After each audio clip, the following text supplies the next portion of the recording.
একটুখানি বুদ্ধি খরচ করে ডিমের এই রেসিপিটা বানালেই বাড়ির সবাই ইমপ্রেস হয়ে যাবে। বাড়িতে যদি মাছ মাংস না থাকে, শুধুমাত্র ডিম দিয়ে যে এত মজার একটা রেসিপি বানানো যায় তোমরা কল্পনাও করতে পারবে না। তো দারুণ সুস্বাদু ডিমের এই রেসিপিটি বানানোর জন্য চুলোর উপর একটা ফ্রাইং প্যান নিতে হবে, চুলোর ফ্লেমটা মিডিয়ামে রাখতে হবে। এখন ফ্রাইং প্যানে দিয়ে দিতে হবে 3 চামচ সাদা তেল, তার সঙ্গে হাফ চামচ গোটা জিরে, 1টি তেজপাতা 2 টুকরো করে আর 4-5টি এলাচ। এই সমস্ত উপকরণ হালকা লালচে করে ভেজে নিতে হবে। ভাজা হয়ে গেলেই এখন ফ্রাইং প্যানে দিয়ে দিতে হবে পেঁয়াজ। 2টি মিডিয়াম সাইজের পেঁয়াজকে একদম ছোট ছোট টুকরো করে কেটে নিয়ে তারপর অ্যাড করেছি। এখন চুলোর ফ্লেম মিডিয়ামে রেখেই পেঁয়াজটা ভেজে নিতে হবে। পেঁয়াজ খুব বেশি পুড়িয়ে ফেললে হবে না, 1 মিনিট মিডিয়াম আঁচে ভেজে নিয়েছি। এবার এর মধ্যে দিয়ে দিচ্ছি বড় চামচের 1 চামচ আদা রসুন বাটা। এখন এই আদা রসুন বাটার কাঁচা গন্ধ চলে যাওয়া পর্যন্ত ভেজে নিতে হবে। আবারও 1 মিনিট মতো ভেজে নিয়েছি। পেঁয়াজ যাতে করে অতিরিক্ত ভাজা ভাজা না হয়ে যায় তাই 2 চামচ মতো জল অ্যাড করে দিতে হবে। তারপর ভালো করে একবার মিশিয়ে নিতে হবে।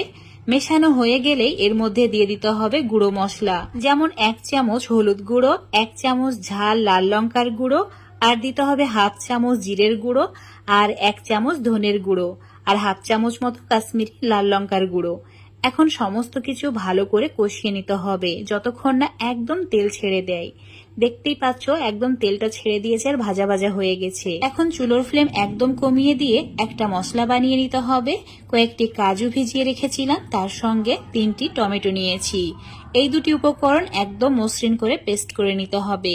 এই পেস্টটা এখন ফ্রাইং প্যানের মধ্যে ঢেলে দিতে হবে। এখন এই মশলার সঙ্গেই দিয়ে দিতে হবে স্বাদ মতো 1 চামচ নুন। নুনের পরিমাণটা নিজেদের স্বাদ বুঝে অ্যাড করবে। সমস্ত কিছু ভালো করে একবার মিশিয়ে নিতে হবে। মেশানো হয়ে গেলে এটা ভালো করে কষিয়ে নিতে হবে যতক্ষণ না এভাবে তেল ছাড়তে শুরু করে। যেই তেল ছাড়তে শুরু করবে বাটিটা ধুয়ে সামান্য পরিমাণে জল দিয়ে একবার আবারও মিশিয়ে নিতে হবে। মেশানো হয়ে গেলে এখন ঢাকা দিয়ে লো ফ্লেমে 8 মিনিট মতো রান্না করে নেব। 8 মিনিট এইভাবে লো ফ্লেমে রেখে দিতে হবে, মাঝে মধ্যে নাড়াচাড়া করতে হবে। তোমাদের 8 মিনিট পর দেখাচ্ছি। দেখতেই পাচ্ছ কত সুন্দর একটা কালার চলে এসেছে আর খুব সুন্দর একটা সুগন্ধ বের হচ্ছে, মানে মশলাটা একদম পারফেক্ট কুক হয়েছে। আর এর মধ্যে দিয়ে দিতে হবে 1.25 কাপ মতো জল। এই রেসিপিতে ঝোলের পরিমাণ একদম কম থাকে, তাই জলটাও কম দিতে হবে। ভালো করে মিশিয়ে নেওয়ার পর দিয়ে দিতে হবে 1 মুঠি ধনেপাতা কুচি, তার সঙ্গে হাফ চামচ মতো চিনি, আর দিয়ে দিতে হবে সামান্য পরিমাণে গরম মশলার গুঁড়ো। তোমরা চাইলে এখানে ফ্রেশ ক্রিম আর কাসুরি মেথিও অ্যাড করতে পারো। আমি দিচ্ছি না, আমার ভালো লাগে না তেমন, এইভাবেই খেতে এটা বেশি ভালো লাগে। মিশিয়ে নেওয়ার পর যে তেজপাতা দিয়েছিলাম সেগুলোকে উঠিয়ে ফেলে দিচ্ছি। এখন সমস্ত মশলা অ্যাড করে দেওয়া